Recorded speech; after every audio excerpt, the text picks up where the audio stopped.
the district and federal is that on the district form, you have to also, the owner has to identify any pending actions that may be, that they may be subject to. So, yes. And I should also point out, on our website, we have a very long instructions, set of instructions for the disclosure, and I strongly recommend that you all print that out for yourselves. It's got, you know, all the do's and don'ts that, you know, could prevent you from, for instance, feeling like, oh, all I have to do is submit the DC form and then the federal form's taken care of too. No. So, you know, make sure you take a look at that. Do I have your website somewhere? You may, I'm not sure if it's on there. It's DDOE.dc.gov and then /lead, correct? Yes. DC.gov? Yes, /lead, and then there'll a whole bunch, you'll find a whole bunch of bullets, including new 2013 regulations and that stuff. So as we sit here today, November 13th, my landlord, who's in DC and has a house built prior to 1978, he accepts a new tenant into that house. He needs to, No. with the child or a pregnant right. woman, he needs to do one of these Get a three. clearance report. One of these three. And that's, I'll get to that when we That's get to all I the have. slide again, and we'll go over that some more. Okay, Mr. Burr, yes. So there you go. Next slide, yes. So the tenant rights form, just want to real briefly mention that includes all the rights that a tenant has under our lead law, and it's important for property owners to understand that these are the times when they have to produce that tenant rights form. And we will be auditing, you know, the larger, frankly, property owners' files in order to make sure that that has occurred. So obviously, retaining proof of the delivery of the form is very important. And next slide. Proof of delivery, other than the signature page?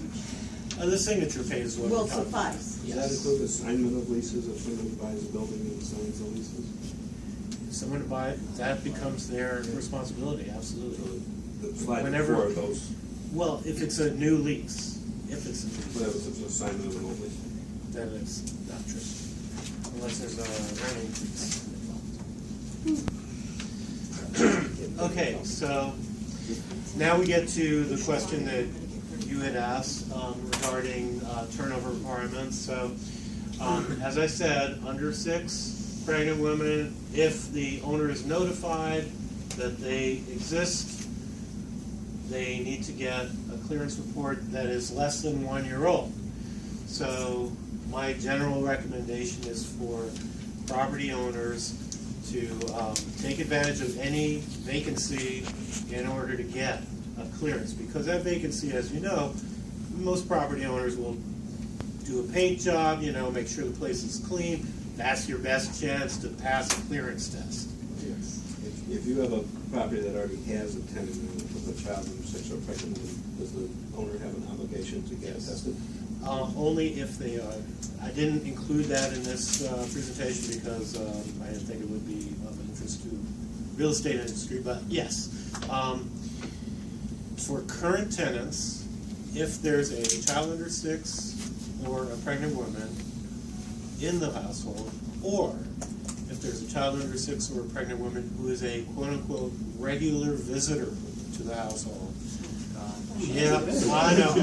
Hey, I didn't write that part, so don't throw anything at me. So that covers everybody. But they have to request it in writing From the owner. If they're simply there and they never make a request, the owner doesn't have to do anything. Until he Until they release or no, goes for rent. that only applies to new tenants. But if he What about goes for Or rent, raising the rent. everyone. You said or renews the lease. That's the What about tenant we rights. do that? That's What what about it is. why we do this? That's Okay, wait, hold on.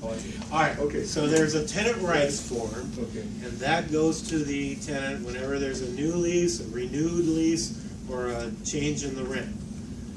That's the tenant rights form, and that's all. the clearance test requirement comes into place both if there's that happening before the tenant enters the new lease, a lease in a new unit, and also for current tenants if they notify the landlord in writing that they have a child under 6 or a pregnant woman or they're visiting, on a regular basis, which is a defined term in the law. So check what regularly visits means under the law. That's when that applies.